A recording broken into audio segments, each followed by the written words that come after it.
For the state நிகழ்ச்சியை இணைந்து வழங்குவோர் நட்ஸ்டவுன். நிறைவான சுவை, நியாயமான விலை.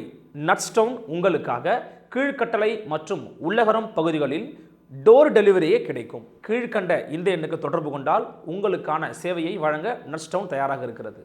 உங்களுடைய சொத்துக்களை உங்களால் சரிவர பராமரிக்க முடியவில்லையா, அதற்கான நேரம் இல்லையா, இதோ உங்களுக்காக இருக்கிறது நிம்மதி ப்ராப்பர்ட்டிஸ் மேனேஜ்மெண்ட். கான்டாக்ட் 7667008999. தமிழ் மற்றும் தமிழ்நாட்டு வரலாறு தொடர்பான பல அரிய தகவல்கள் அடங்கிய புத்தகங்களை நீங்கள் ஒரே இடத்தில் பெற வேண்டுமா? உங்களுக்காகவே இருக்கிறது சிந்தனை விருந்தகம் பதிப்பகம் மற்றும் புத்தக விற்பனையகம். அண்ணா சாலை, தேனாம்பேட்டையில் அமைந்திருக்கிறது. நலம் தரும் நல்லார் சித்த மருத்துவமனை சென்னை, மதுரை மற்றும் கிருஷ்ணகிரி ஆகிய பகுதிகளில் இயங்கி வருகிறது. தொடர்புக்கு கீழ்கண்ட முகவரி மற்றும் தொடர்பு எண்ணை அணுகவும். இப்போ நாம கேட்குறோம், இப்போ திமுக மத்திய அமைச்சர்கள் அங்கே வச்ச இந்த 18 ஆண்டு காலத்தில் தமிழ்நாட்டுக்கு, ஒரிசாவுக்கு, உத்தரப்பிரதேசத்துக்கு, சத்தீஸ்கருக்கு, ஜார்க்கண்டுக்கு, மத்திய பிரதேசத்துக்கு தினஞான நிதி பங்கிட்ட திமுக வாங்கி கொடுத்ததா?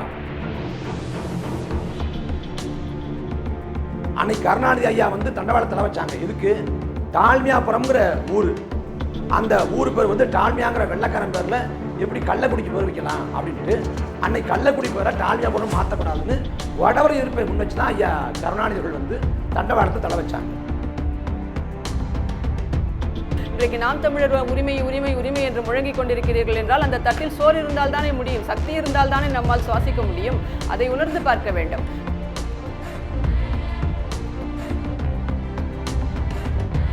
மத்தியில் இருப்பவர்கள் எப்போதுமே பெரியண்ணன் தோரணையோடு தான் நடந்து கொள்கிறார்கள். நாம் போராடித்தான் பெற வேண்டி இருக்கிறது. அந்த போராடி பெற்ற வரலாறும் அதிமுகவுக்கு தான் இருக்கிறது என்பதைத்தான் சொல்கிறேனே தவிர அவர்கள் நல்லவர்கள், இவர்கள் நல்லவர்கள், யாருக்கு வக்காலத்து வாங்குவோம் நான் வரவில்லை.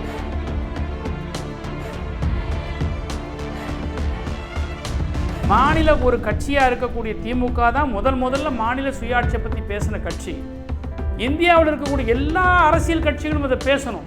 எல்லா அரசியல் கட்சியும் முன் வரணும். நாடாளுமன்றத்தில் கான்ஸ்டியூஷன் அமெண்ட்மெண்ட் கொண்டு வருவதற்கு எல்லாம் உறுதுணையாக நிற்கணும்.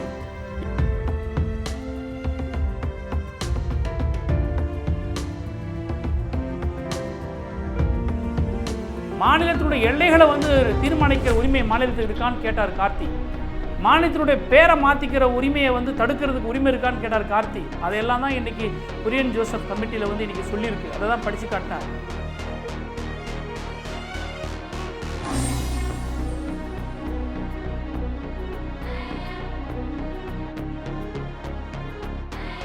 நாம் தமிழர் கட்சியை பொறுத்த வரைக்கும் மத்திய அரசுக்கு இணையான ஒரு மாநில தனியரசு அமைக்கப்படணும் அப்படின்னு சொல்கிறோம். அதாவது நாணயம், அச்சிடல், வெளியுறவுத்துறை, அப்புறம் இராணுவம், இது போன்ற முதன்மை துறைகளை தவிர்த்துட்டு எல்லாமே அதிகாரங்கள் பரிந்துரைக்கப்படணும் அப்படிங்கிறது தான் எங்களோட நிலைப்பாடு.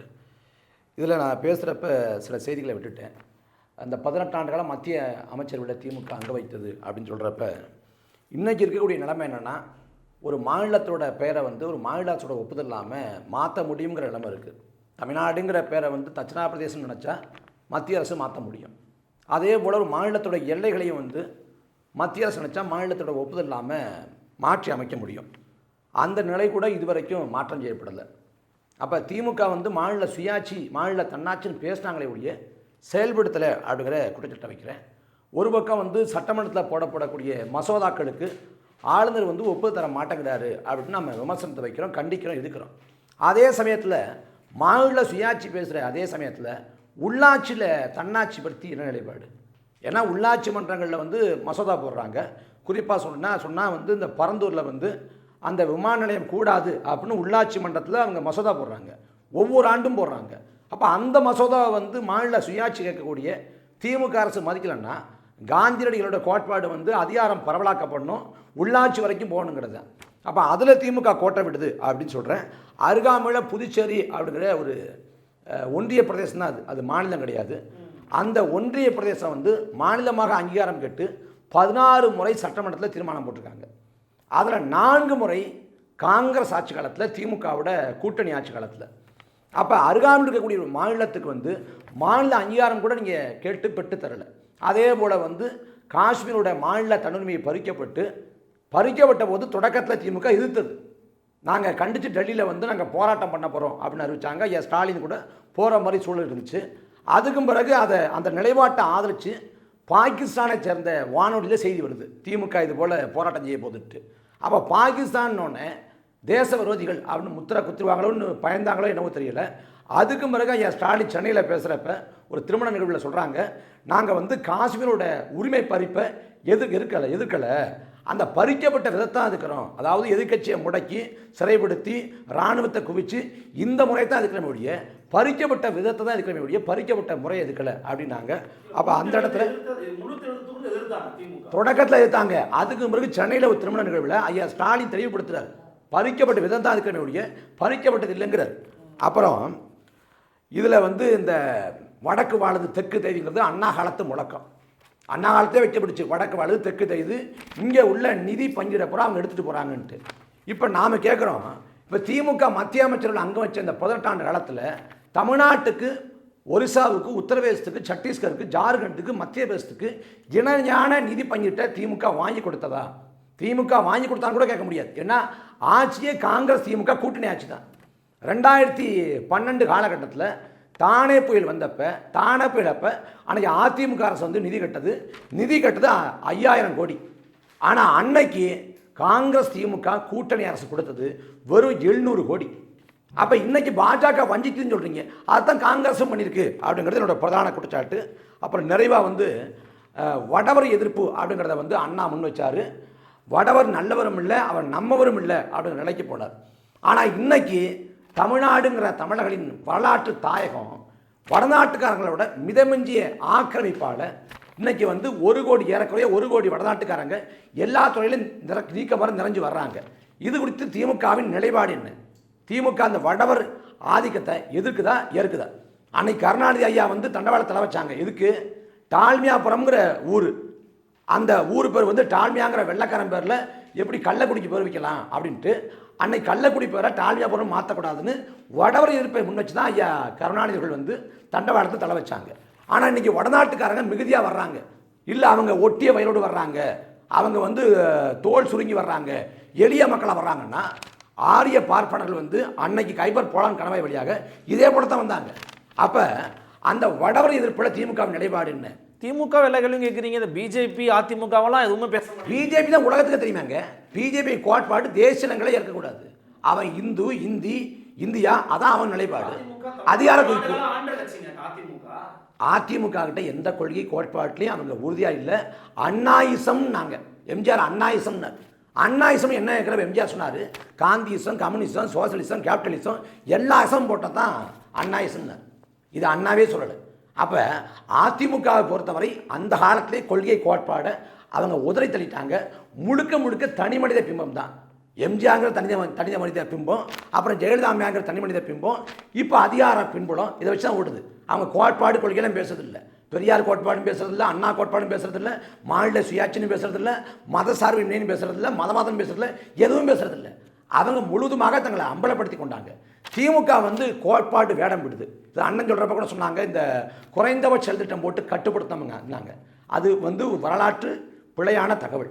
ஏன்னா குறைந்தபட்ச செயல் திட்டம் கொண்டு விட்டு 99 98 வாஜ்பாயோட முதல் ஆட்சி காலம் 13 நாளில் கலைஞ்சு போகுது.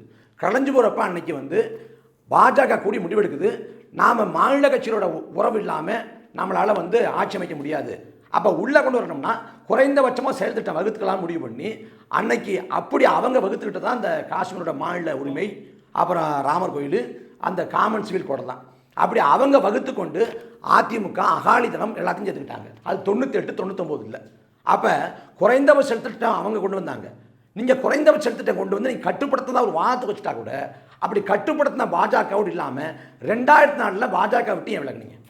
அப்போ அந்த கேள்விக்கு என்ன பதில் இருக்குது? அதை கடந்து நீங்கள் குறைந்தபட்ச திட்டம் போட்டு கட்டுப்படுத்துன்னு சொன்ன காலகட்டத்தில் தான் 2002 குஜராத்தில் மிகப்பெரிய மதவெறி படுகொலை நடந்துச்சு. அப்போ பாஜகவோடு கூட்டணி வைச்ச காலத்தில் திமுக கோட்பாட்டில் சமரசம் இல்லாமல் இருந்துச்சுங்கிறதுலாம் அது தவறான தகவல். அதனால் நாம் தமிழர் கட்சியை பொறுத்த வரைக்கும் மாநில தன்னாட்சி முழக்கத்தை அன்றைக்கி அண்ணா முன் வச்சார், இன்றைக்கி எங்கள் அண்ணா முன் வைக்கிறாரு. அதை வீரியமாக நாங்கள் களத்தில் கொண்டு போய் நாங்கள் அதிகாரத்தை நோக்கி நகர்றப்ப அதை சாத்தியப்படுத்தி இந்த தமிழர் தாயகத்தை தற்காப்போம். அடுத்தபடியாக அதிமுகவினுடைய மரியாதைக்குரிய திரும்ப சசிரேகா அவர்களுடைய வாய்ப்பு. மீண்டும் அருள்மொழிவர்மன் ஒரு பட்டுப்புடவையை கொடுத்து தீப்பெட்டிக்குள் என்னை மடித்து வைக்க சொல்கிறார். இருந்தாலும் பரவாயில்லை, நான் முயற்சி செய்கிறேன். இப்போ இடுமாவரம் கார்த்திக் லாஸ்ட்டாக பேசினார். அதிமுகவிடம் நான் அதை எதிர்பார்க்கவில்லை, ஆனால் நான் திமுகவிடம் இந்த மாநில உரிமையை எதிர்பார்க்கிறேன் என்று அவர் கூறினார். அவர் கட்டுச்சோற்றை பூசணிக்காயை கட்டுச்சோற்றுக்குள் மறைக்க பார்க்கிறார். அவருக்கு ஏன் அது பற்றியெல்லாம் சொல்வதற்கு மனமில்லை என்பதை நான் அவரிடமே விட்டுவிடுகிறேன். நீங்கள் தட்டு கொடுத்து விடலாம் எங்களுக்கு. நான் திமுகவிடம் நான் அதை எதிர்பார்க்கிறேன், மாநில சுயாட்சி என்ற முழக்கமாவது இருக்கிறது. அவர் சொல்றதோட அர்த்தம் அதுதான், முழக்கமாவது இருக்கிறது. நான் அதனால் அவர்களிடம் எதிர்பார்க்கலாம், நான் இவர்களிடம் இதை கூட எதிர்பார்க்கவில்லை என்று சொல்கிறார். தட்டு கொடுத்து விடலாம் முழக்கத்தின் மூலமாக. எனக்கு சோறு கொடுப்பது யார், அதை பற்றி நான் பேச வேண்டும். சோறு கொடுத்தால் தானே நான் சுவாசிப்பேன், நான் சுவாசித்தால் தானே நான் உயிரோடு இருப்பேன். அடுத்த முறை என்னுடைய உரிமை முழக்கத்தை நான் வைக்க முடியும். இன்றைக்கு நாம் தமிழர் உரிமை உரிமை உரிமை என்று முழங்கிக் கொண்டிருக்கிறீர்கள் என்றால் அந்த தட்டில் சோறு இருந்தால் தானே முடியும், சக்தி இருந்தால் தானே நம்மால் சுவாசிக்க முடியும். அதை உணர்ந்து பார்க்க வேண்டும். அவர்கள் 1900 எமர்ஜென்சிக்கு அப்புறம் விட்டுட்டாங்கன்னா, எமர்ஜென்சியில் ஆட்சி கலைக்கப்பட்டது அந்த மத்தியில் இருக்கக்கூடிய அரசாங்கத்தால் கலைக்கப்பட்டது நாங்கள் தான். அதற்கு பாதிக்கப்பட்டவர்கள் முதலில் அனைத்து இந்திய அண்ணா திராவிட முன்னேற்ற கழகம். அதற்கு பிறகு நீங்களோ திமுகவோ இன்னும் எத்தனை கட்சிகள் புதுசாக வந்து அண்ணா திமுக உரிமையை கோரவில்லை, இன்றைக்கு கூட்டணியில் இருக்கிறார்கள் மத்திய அரசோடு என்று நீங்கள் எத்தனை அவதூறு பிரச்சாரங்களை செய்தாலும், அன்றைக்கு கலைக்கப்பட்ட பிறகு 1980களிலேயே ஒரே மாதத்திலேயே மீண்டும் தமிழ்நாட்டு மக்களால் ஆதரிக்கப்பட்ட இயக்கம் அதிமுக. அதற்கு பிறகு திமுக என்ன செய்தது, எப்படி கூட்டணியில் இருந்தார்கள், எப்படி 16 ஆண்டுகளுக்கும் மேலாக 18 ஆண்டுகள் அவர்களோடு கூட்டணியில் பல்வேறு விதங்களில் இருந்து ஆட்சியை அதிகாரத்தை நிர்ணயிக்கின்ற இடத்தில் இருந்து எத்தனை உரிமைகளை விட்டுக் கொடுத்தார்கள் என்பதற்கு தான் நான் மீண்டும் உதாரணமாகத்தான் சொல்கிறேன். நீங்கள் பட்டுப்புடவையை கொடுத்து தீப்பெட்டிக்குள் மறைத்து வைக்க பார்க்க சொல்கிறீர்கள் என்று, தீப்பெட்டிக்குள் மடித்து வைக்க சொல்கிறீர்கள், அது இயலாத காரியம் என்று. ஒரே ஒரு முல்லை பெரிய ஒரு நீர் ஆதாரத்தை மட்டும் எடுத்துக்கொள்ளுங்கள். காவிரி ஆணையத்தை காவிரி ஆணையம் காவிரி உரிமை அரசியலில் இடம்பெற செய்தது. 69% இடஒதுக்கீடு. இன்றைக்கு கார்த்தி போன்றவர்கள் பேசிக் கொண்டிருக்கிறார்கள், நாம் வாழ்ந்து கொண்டிருக்கிறோம், என்னுடைய தலைமுறை வாழப்போகிறது. இந்தியாவிலேயே எந்த மாநிலத்திலும் இல்லாத அளவுக்கு 69% இடஒதுக்கீட்டுக்கு சட்ட பாதுகாப்பை ஏற்படுத்தி இன்னைக்கு நீட் நம்மளால் செய்ய முடிகிறதா? இவர்கள் இன்னைக்கு இருக்கக்கூடிய திமுகவால் செய்ய முடிகிறதா? இன்னைக்கு குரல் கொடுத்துக் கொண்டிருக்கக்கூடிய இயக்கங்களால் இது பற்றி பேச முடிகிறதா? மற்ற மாநிலங்கள் ஆந்திரா, கர்நாடகா, தெலுங்கானா, குஜராத், உத்தரப்பிரதேஷ், மகாராஷ்டிரா என்று எல்லோரும் மாநிலத்திலும் ஏற்றுக்கொள்ளப்பட்டு விட்டது. 7.5 சாதித்து காட்டியது புரட்சி தமிழர் அண்ணன் எடப்பாடியார் அவர்கள். அது குறித்து பேசுவதற்கு உங்களுக்கு ஏன் மனம் இல்லை? உங்களை எதை தடுக்கிறது? அதே போலவே 69% இடஒதுக்கீடு எந்த மாநிலத்திலும் கிடையாது. எந்த ஆட்சி காலத்திலும் யாரும் மத்தியில் இல்ல, கடவுளே நினைத்தாலும் அதை தடுக்க முடியாது. சட்ட பாதுகாப்பை ஏற்படுத்தி வைத்தவர்கள் நாங்கள். அதை பற்றி பேசுவதற்கு உங்களை எது தடுக்கிறது? முல்லை பெரியாற்றில் 142 அடி உயரம் தான் இருக்க வேண்டும், தேக்கி வைக்க முடியும், அணை பாதுகாப்பாக இருக்கிறது என்பதை அம்மா ஆட்சி காலத்திலேயே நாங்கள் அதை நிலைப்படுத்தினோம். எங்களுடைய அண்ணன் எடப்பாடியார் அம்மா மறைவுக்கு பிறகு வந்த போதும் அதை நிலைப்படுத்தி வைத்திருக்கிறோம். இன்றைக்கு வரை கேரளா 142 அடி உயர்ந்த பிறகு அணையை திறந்து விடுகிறதா? 136 அடிக்கு நாம் அரசாணை வைத்திருக்கிறோம். எங்களுடைய ஆட்சி காலத்தில் 2018-19 132 ஆனவுடனே திறந்து விட்டுறாங்க. இன்னைக்கு அங்க நம்மளுடைய என்ஜினியர்களோட வண்டியை கூட அங்கே நிற்பதற்கு, அங்கே இருக்கக்கூடிய மரங்களை வெட்டுவதற்கு கூட தமிழ்நாட்டு பொதுப்பணித்துறைக்கு அதிகாரம் இல்லை. இதெல்லாம் அண்ணன் சீமானுக்கோ கார்த்தி போன்றவர்களுக்கோ தெரியாதா? ஏன் இதையெல்லாம் நீங்கள் எதை மறைக்க பார்க்கிறீர்கள்? அதிகாரமே இல்லை என்று. இதெல்லாம் சட்டத்தோடு இருக்கக்கூடிய இந்த விஷயங்களே. நீங்கள் அரசியல் சூழல் 1000 இருக்கலாம், ஆனால் உரிமைகளை பெற்று தந்த இயக்கம் அண்ணா திமுக என்பதை கடவுளால் கூட மறுக்க முடியாது என்பதை அனைவரும் நினைவில் வைத்துக் கொள்ள வேண்டும். அது சாமானிய மக்களுக்கும் புரிந்ததால் தான் தொடர்ந்து 10 ஆண்டு காலம் நீங்கள் அவர் புரட்சி தலைவர் உயிரோடவே இல்லை, நீங்கள் எனக்கு வாக்களியுங்கள், நாங்கள் ஆட்சிக்கு வந்த அவர் திரும்பி வந்துவிட்டால், உயிரோடு வந்துவிட்டால் நான் அவரிடம் ஆட்சியை தருகிறேன் என்று சொன்ன போதும் கூட அவர் வருவார், இந்த உரிமையை நிலைநாட்டுவார். உரிமையை நிலைநாட்டுகின்ற இயக்கம் மக்களாட்சி தத்துவத்திற்கேற்ப மக்களால் நான் மக்களுக்காகவே நான் என்கின்ற இயக்கம் அண்ணா திமுக தான் என்பதை நிரூபிப்பதற்காகத்தான் மக்கள் நீங்கள் 1000 பழிகள் சுமத்தினாலும் தொடர்ந்து 10 ஆண்டு காலம் அண்ணா திமுகவுக்கு ஆட்சியை கொடுத்தார்கள். இனியும் கொடுக்க போகிறார்கள் 26க்கு பிறகு. புரட்சி தலைவர், புரட்சி தலைவி, புரட்சி தமிழர் அண்ணன் எடப்பாடியார் என்பதற்கேற்ப. அண்ணன் எடப்பாடியார் என்ன எடப்பாடியார் என்று சொல்கிறீர்கள், அவர்கள் அதை நிலைநாட்டினீர்கள். ஆனால் அதற்கு தான் பல உதாரணங்கள் கொடுத்தேன் என்னெல்லாம் செய்தோம் என்று. இன்னைக்கு சொன்னாங்க தானே புயல் வந்த போது எத்தனை கோடிகள் கொடுத்தார்கள் என்று. அன்னைக்கு மத்திய நிதியமைச்சராக இருந்த ப. சிதம்பரம் அவர்களை நீங்கள் வைத்துக்கொண்டு என்ன சொன்னீர்கள்? அன்னைக்கு 6000 கோடி. அன்றைக்கு நான் செய்தி வாசிப்பாளராக இருந்தேன். 6000 கோடி நாங்கள் கேட்ட போது முதல் தவணையாக நீங்கள் வெறும் 110 கோடியை கொடுத்தவர்கள் தான் ப. சிதம்பரம். அதற்கு பின்னணியில் இங்கே நிதி வரக்கூடாது என்று இருந்தவர்கள் திமுக என்று அன்னைக்கு பெரிய செய்தியாகவே வந்தது. அதற்கு பிறகு நாங்கள் கேட்டதில் நீங்கள் ஒரு 10ல் 1 பங்கு கூட நீங்கள் தரவில்லை என்பதுதான் அன்றைக்கு உண்மை. அந்த ப. சிதம்பரம் இன்றைக்கு சொல்கிறீர்கள் என்று சொல்றீங்க இல்லையா? மத்திய அரசு அதை செய்துவிட்டது. நான் மத்தியில் இருப்பவர்கள் எப்போதுமே பெரியண்ணன் தோரணையோடு தான் நடந்து கொள்கிறார்கள். நாம் போராடித்தான் பெற வேண்டி இருக்கிறது. அந்த போராடி பெற்ற வரலாறும் அதிமுகவுக்கு தான் இருக்கிறது என்பதை தான் சொல்கிறேனே தவிர அவர்கள் நல்லவர்கள் இவர்கள் நல்லவர்கள் யாருக்கு வக்காலத்து வாங்குவோம் நான் வரவில்லை. தமிழ்நாட்டுக்காக, தமிழ்நாட்டு மக்களுக்காக, என்னுடைய உரிமைக்காக, என் தலைமுறையின் உரிமைக்காகத்தான் நான் இங்கே பேசிக் கொண்டிருக்கிறேன். அதை பேசிய இயக்கம் அதிமுக என்று வலியுறுத்துகிறேன். இப்போதும் அப்போதும் எப்போதும் அதைத்தான் நான் சொல்கிறேன். அன்றைக்கு இருந்தார் இல்லையா, இன்னைக்கு இடி வந்து விட்டது, சிபிஐ வந்து விட்டது, அதிமுக வேடிக்கை பார்த்து கொண்டிருக்கிறது, மத்தியில் அவர்களோடு கூட்டணியில் போய்விட்டார்கள் என்று சொல்கிறீர்களே. இன்றைக்கு மத்திய அரசாங்கங்களா இங்கே நடைபெறுகின்ற அரசாங்கங்களால் இங்கே நடைபெறுகின்ற அத்தனை அநியாயங்களுக்கும் காரணமானவர்கள், விதை போட்டவர்கள் திமுகவினர். அன்னைக்கு மத்திய நிதியமைச்சராக இருந்த ப. சிதம்பரம் தான் ஈடிக்கு அத்தனை அதிகாரத்தையும் வாரி கொடுக்க வேண்டும் என்று சொன்னவர். அன்னைக்கு என்ன பண்ணிட்டு இருந்தீங்க? அன்னைக்கு ஈடிக்கு அந்த விசாரிக்கின்ற அதிகாரம், கைது செய்கின்ற அதிகாரம், கஸ்டடி எடுக்கின்ற அதிகாரம் எல்லாவற்றையும் இடி என்ஃபோர்ஸ்மென்ட் டிபார்ட்மெண்ட்டுக்கு அதிக அதிகாரங்களை தர வேண்டும் என்று சொன்னவர் ப. சிதம்பரம். அன்னைக்கு கூட்டணியில் இருந்தவர்கள் நீங்கள். இடபிள்யூஎஸ் எடுத்துக்கோங்க. இடபிள்யூஎஸ்ல உங்களுடைய கூட்டணியில் இருக்கக்கூடிய அன்னைக்கு ரங்கராஜ் அவர்கள் எம்பியாக இருந்த போது மார்க்சிஸ்ட் அவர்களை ஆதரித்து பேசினார். இன்றைக்கும் கூட்டணியில் இருக்கிறீர்கள். இது எப்படி இணக்கமான கூட்டணியாக முடியும்? இடபிள்யூஎஸ்ல காங்கிரஸோட நிலைப்பாடு என்ன? இன்றைக்கும் கூட்டணியில் இருக்கிறீர்கள். இப்படி கத்தம் அந்த அர்த்தத்தில் கையை காட்டி விட்டு போகிறார் முதலமைச்சர். இது இணக்கமான கூட்டணியா?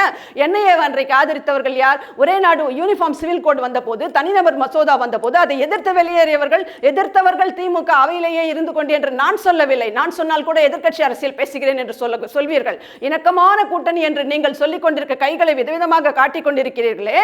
3 சீட்டும் 4 சீட்டும் உதயசூரியன்ல நிக்கணும் சொல்லிட்டு அந்த கூட்டணியில் இருக்கக்கூடிய வைகோ அவர்கள் சொன்னார்கள். அன்றைக்கு அவர் சொன்னார், நீங்கள் உங்களுடைய நிலைப்பாடு என்ன? அதுல இடபிள்யூஎஸ் பாருங்க, என்னையவே ஆதரித்தீர்கள், ஆதரித்து ஓட்டு போட்டீர்கள், அதனுடைய உங்கள் நிலைப்பாடு என்ன? அன்னைக்கு மத்திய அரசு இருக்கும்போது மத்திய அரசு அன்னைக்கு ஏகாதிபத்திய வேறு அரசாக மாறிவிட்டதா? உங்களுக்கு தேவைப்படும் போதெல்லாம் தோழமை பாராட்டுவீர்கள், நீங்கள் எதிர்க்கும் போதெல்லாம் ஐயோ உரிமைகள் பறி போய்விட்டதே என்று பேசுவீர்கள். இப்போ அடுத்து பரந்தாமன் வருவார், உங்கள் மீது குற்றச்சாட்டு வைப்பார், இதையெல்லாம் வைத்து விட்டார்கள், சிஏஏ என்று சொல்வார்கள். சிஏஏவில் இந்திய முஸ்லிம்களுக்கு எந்த பாதிப்பும் இருக்காது என்று சட்டமன்ற உறுப்பினர் தான், சட்டமன்ற அவை குறிப்பில் போய் பாருங்கள், தேடி பாருங்கள். மறுக்க முடியுமா? சட்டமன்றத்தில் பேசிவிட்ட யாராவது?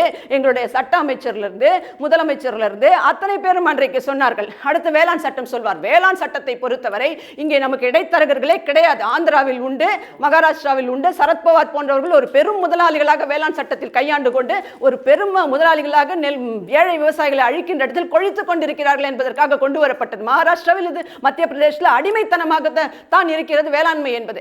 அதனால் தான் வேளாண் சட்டம் கொண்டு வரப்பட்ட போது நாம் இங்கே நமக்கு இடைத்தரகர்களே கிடையாது, நேரடி வியாபாரம் தான், இடைத்தரகர்கள் இருக்கிறார்கள், விவசாயிகள் ஏமாற்றப்படுகிறார்கள் சொல்ல முடியுமா? அவ்வளவு பேசக்கூடியவர்கள் நெல் கொள்முதல் நிலையங்கள் அமைச்சிட்டு பேசுங்க. இன்னைக்கு நெல்கள் மழையில நினைது. அதனால் நாம் அதை இன்றைக்கு ஆதரித்தோம். அதே போல ஜிஎஸ்டி பத்தி சொன்னீங்க. அனைத்து மாநிலங்களும் ஜிஎஸ்டியை கொண்டு வந்தது யார்? காங்கிரஸ் அரசாங்கம் இருக்கும்போது என்ன செய்தீர்கள்? அதே போல உணவு பாதுகாப்பு சட்டத்தில் அன்றைக்கு சேப்பாக்கத்தில் மீட்டிங்கை போட்டு அம்மையார் சோனியா காந்தியை பக்கத்தில் உட்கார வைத்துக் கொண்டு மறைந்த திமுக தலைவர் மணிமேகலையேவா அட்சய பாத்திரமேவா என்று கூறி அன்றைக்கு கையெழுத்து போட்டுவிட்டு சில்லறை முதலீட்டு சில்லறை வணிகத்தில் அந்நிய தலையீடு இருப்பதே ஆதரித்தவர்கள் யார்? அன்னைக்கு அதனால தான் இன்னைக்கு நம்ம அண்ணாச்சி கடைகள் எல்லாம் அழிந்து கொண்டிருக்கின்றன. இன்றைக்கு எல்லாரும் ஊர்ல விவசாயம் பார்க்க போனா கூட இந்த ஆட்சியில் அது கூட நடைபெற முடியவில்லை. இதை பற்றியெல்லாம் நீங்கள் பேசுவதற்கு உங்களுக்கு உதயமின் திட்டம் பத்தி சொல்வீங்க, சொன்ன அடுத்தது அதில் ஆதரித்து விட்டார்கள், அதை கையெழுத்து போட்டு விட்டார்கள் என்று. அதுல என்ன சொல்லப்பட்டிருந்தது?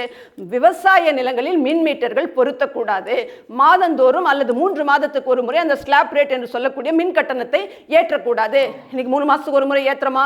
11 ஆண்டு காலம் 2011 இருந்து 21 வரைக்கும் 10 ஆண்டு காலம் ஒரு மின் கட்டண உயர்வு கிடையாது. உதயமின் திட்டத்தில் கையெழுத்து போட்டோம். நாங்கள் சொன்ன எல்லா மாநிலங்களும் அன்றைக்கும் போட்டு விட்டன. புரட்சி தலைவி அம்மா வச்ச கண்டிஷன்ஸ் இதுதான். மின் மீட்டர் விவசாய நிலங்களில் பொருத்தப்படக்கூடாது, மாதம் 3 மாதங்களுக்கு ஒரு முறை மின் கட்டணம் மாற்றி அமைக்கப்படக்கூடாது. இது ரெண்டும் இன்னைக்கு இருக்கா? எங்க ஆட்சி காலத்தில் இருந்ததா? ஆனா இன்னைக்கு 65% மேலாக மின்சாரத்துறையில் லாபம் வந்துவிட்ட பிறகும் கூட நீங்கள் என்ன பண்ணிட்டு இருக்கீங்க? இதுவரை 3 முறைக்கும் மேலாக மின் கட்டணத்தை உயர்த்தி இருக்கிறீர்கள். நீங்கள் மாதந்தோறும் மின் கணக்குன்னு சொன்னீங்க, செய்தீங்களா? அப்ப நீங்க உதயமின் திட்டத்தில் கையெழுத்து போடாமலே அதற்கு மேலாக இன்னைக்கு சுமைகளை மக்கள் மீது ஏற்றிக் கொண்டிருக்கிறீர்கள். விவசாய நிலங்களில் மீட்டர் பொருத்தப்படுகிறதா இன்றைக்கு? அதனால எதுவும் கிடையாது. எந்த உரிமையையும் நாங்கள் விட்டு கொடுத்தது கிடையாது. எப்போதுமே அதிமுகவை பொறுத்தவரை பேரறிஞர் அண்ணா சொல்கின்றபடி உறவுக்கு கை கொடுப்போம், உரிமைக்கு குரல் கொடுப்போம் என்பதை நாங்கள் உச்சநீதிமன்றத்தில் போட்டு வைத்திருக்கின்ற வழக்குகளே அதற்கு சாட்சியாக இருக்கின்றன. மத்திய அரசை எதிர்த்தோ இல்ல மாநில உரிமைக்காகவோ நீங்கள் எத்தனை வழக்குகள் போட்டிருக்கிறீர்கள் என்று ஒன்றை சொல்ல முடியுமா? ஆனால் மீண்டும் மீண்டும் நீங்கள் ஏமாற்ற பார்த்து கொண்டிருப்பது மக்கள் ஏமாற மாட்டார்கள் என்பதை சொல்லிக்கொண்டு ஒன்றை சொல்லி நான் முடிக்கின்றேன். ஏய்ப்பவர்க்கே காலம் என்று எண்ணி விடாதே, போய் எத்தனை நாள் கை கொடுக்கும் மறந்து விடாதே என்பதை திமுகவுக்கு எச்சரிக்கை மணியாக கொடுத்து வரும் காலங்களில் மீண்டும் அப்போதும் இப்போதும் எப்போதும் சட்டமன்றமாக இருந்தாலும் பாராளுமன்றமாக இருந்தாலும் மாநில உரிமைகளை மக்களால் நான், மக்களுக்காகவே நான் என்று நிலைநாட்டுகின்ற ஒரே இயக்கம் அதிமுக தான் என்பதை கூறி முடிக்கிறேன். நன்றி, வணக்கம். நன்றி, மிக்க நன்றி சசிரேகா அவர்களே. ரொம்ப ஒரு டீட்டெயில்டான விஷயங்கள், அதுவும் இல்லாமல் என்ன கேள்வி கேட்க போகிறாரு, இதாங்க கேட்பாரு, நான் முன்னாடியே பதில் சொல்கிறாங்க அப்படின்னு பல பதில்களை கொடுத்துருக்குறாங்க. ஸோ இறுதி நிறைவு உரை ஆற்றுவதற்காக மரியாதைக்குரிய எழும்பூர் சட்டமன்ற உறுப்பினர் பிரதமர் அவர்களை அன்போடு அழைக்கிறேன், ப்ளீஸ். முதல் சுற்றில் எல்லாருமே அவங்களுடைய கருத்துக்களை சொல்லியிருக்கிறாங்க. இறுதியாக பதில் சொல்ல வேண்டிய இடத்துல திராவிட முன்னேற்ற கழகம் இருக்குது. அதுக்கு காரணம் திராவிட முன்னேற்ற கழகம் தான் பொறுப்பு இருக்குது. மாநில தன்னாட்சி முந்தி நிற்பது அப்படிங்கிற ஒரு தலைப்பு வச்சு நீங்கள் விவாதித்த போதே இங்கே பேசின எல்லாருமே கொண்டு வந்து நிறுத்தின இடம் திராவிட முன்னேற்ற கழகத்தை நோக்கி தான்.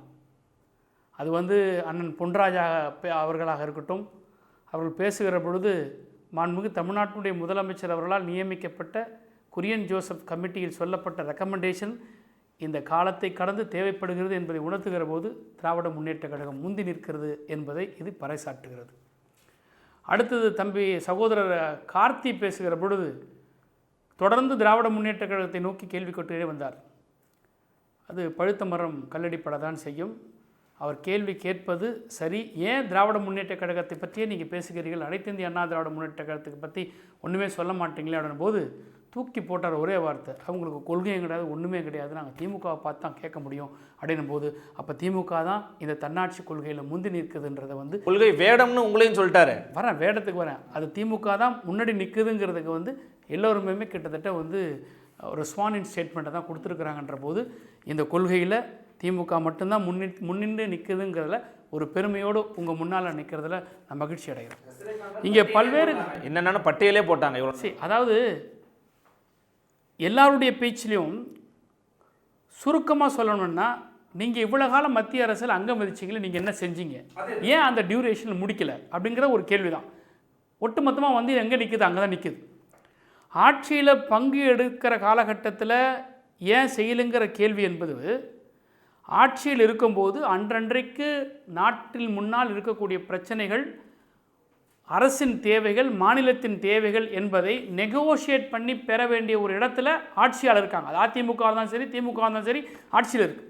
ஆனால் மாநில உரிமைகள் என்பது எங்கே போய் நிற்கும்னா, அல்டிமேட்டாக கான்ஸ்டியூஷன் அமெண்ட்மெண்ட்டில் தான் போய் நிற்கும்.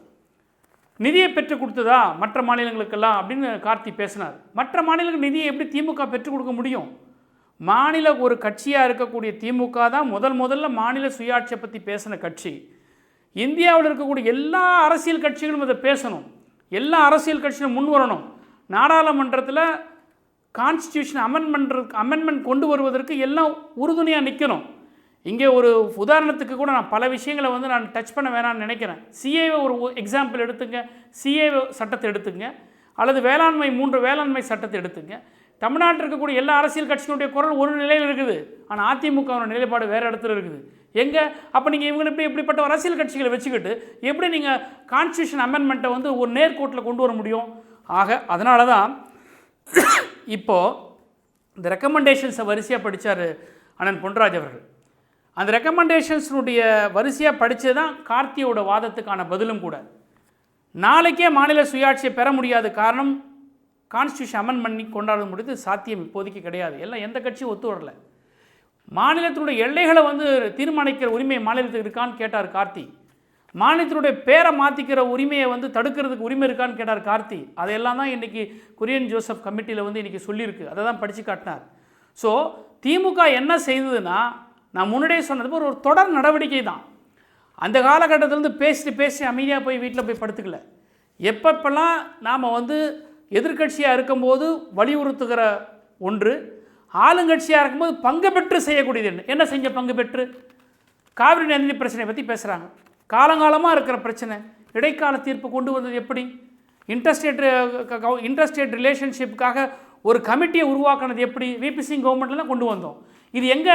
அப்போ ஒரு மாநிலத்தில் கட்சி மத்தியில் ஆட்சியில் இருக்கும்போது அங்கே அவங்களுக்கான ஒரு கோஆபரேட்டிவ் வரும்போது மாநிலத்தின் உரிமைகளை எப்படி திட்டங்கள் மூலமாக நடைமுறைப்படுத்துவது என்பது வேற, அல்டிமேட்டாக கான்ஸ்டியூஷன் அமெண்ட் பண்ணி கொண்டாந்து ஒரு நிரந்தர தீர்வு காண்பது வேற. ஒரு நிரந்தர தீர்வு காண்ற வரைக்கும் நான் எதுவுமே செய்ய மாட்டேன்னு சொல்லிட்டு உட்காந்து போனால் செத்து போயிடுவோம். இப்போ நான் வந்து வயல் எனக்குன்னு ஒரு சொந்தமாக ஒரு வயல் வரணும், அந்த வயலில் நான் நட்டு தான் சாப்பிடுவேன்னா செத்து போயிடுவேன். இன்றைக்கி நான் சாப்பிட்றதுக்கு வழி என்ன? என் கூட இருக்கிறவனை எப்படி காப்பாற்றணும்? இப்போ சாப்பாடு போட்டு உயிர் கொடுத்தாதான் நாளைக்கு வயலை வாங்கி வயலில் நட்டு உழவு செய்கிறதுக்கு எனக்கு வந்து உடம்புல தெம்பு இருக்கும். இதை தான் கலைஞரும் செஞ்சார், இதுதான் மாண்புமிகு தமிழ்நாட்டின் முதலமைச்சரும் செஞ்சுக்கிட்டு இருக்காங்க. இப்போது ரீசெண்டாக ஆளுநருடைய உரை, இந்த ஆளுநர் உரை தேவையில்லைங்கிற ஒரு தீர்மானத்தை போட்டது திராவிட முன்னேற்ற கழகம். ஆளுநர் உரை வந்து ஆளுநர் உரை வாசிச்சுட்டு போகிறாரு, ஆனால் வந்து சட்டமன்றத்தில் ஆளுநர் உரை மீதான தீர்மானம், அந்த தீர்மானத்தை தொடக்கி வைக்கக்கூடிய வாய்ப்பை எனக்கு கொடுத்தா. நான் பேசும்போதே சொன்னோம், ஆளுநர் உரையின் மீது தீர்மானம் சொல்லி நம்ம பேசுகிற உரையாற்றாத ஆளுநர் மீது தீர்மானம் கொண்டு வரணும் போது அழகாக முதலமைச்சர் சொன்னார், இது ஆளுநருடைய உரை அல்ல அப்படிங்கிற நாங்கள் வந்து பதிவு பண்ணுறோம் சட்டமன்றத்தில். ஆளுநர் பேசாத உரைன்னு பதிவு பண்ணுறோம். 2வது ஜனவரி மாதம் 1 தேதி 1ஆம் தேதினா அல்லது ஃபஸ்ட் மந்த் ஆஃப் ஜனவரியில் ஃபஸ்ட் வீக்கில் வந்து கவர்னருடைய உரை தேவைங்கிற விஷயத்தை நீங்கள் வந்து அமெண்ட்மெண்ட் கொண்டு வரணுன்றது இன்ன வரைக்கும் பேசியிருக்கிறோம். என்ன வழக்கு போட்டிங்களான்னு சொல்லிட்டு சகோதரி கேட்டாங்க. எங்கள் 10 மசோதா உங்கள் ஆட்சி காலத்தில் போடப்பட்ட மசோதாவை சேர்த்து நாங்கள் கோர்ட்டில் கேஸ் போட்டு இன்றைக்கி நான் வாங்கியிருக்கிறோம். ஒட்டுமொத்த இந்தியாவுக்கு வந்து கவர்னர் வந்து ஒரு டைம் ஃப்ரேம் கொண்டு வரணுன்ற இடத்த கொண்டு வந்து நிப்பாட்டினது யார்? திராவிட முன்னேற்ற கழகம். ஸோ அந்த வகையில் வந்து ஒரு பேசிட்டு போய் அமைதியாக நீட்டு விலக்கு ஏன் கேட்குறீங்க? நீட்டே கூடாது அப்படிங்கிறது தான் வாதமாக இருக்கும்னு நீங்கள் சொல்கிறீங்க. உண்மை, கரெக்டு. ஆனால் அது அந்த வாதத்தில் வெற்றி பெற வரைக்கும் இன்ன வரைக்கும் என்ன பண்ணுவீங்க? ஏன் 7.5 ரிசர்வேஷன் கொண்டு வந்தீங்க? அந்த வாதத்தில் நம்ம வெற்றி பெற முடியாது, அது வரைக்கும் நம்மளுடைய மாநில குழந்தைகள் பாதிக்கப்படக்கூடாது, 7.5 ரிசர்வேஷன் கொண்டாந்தீங்க.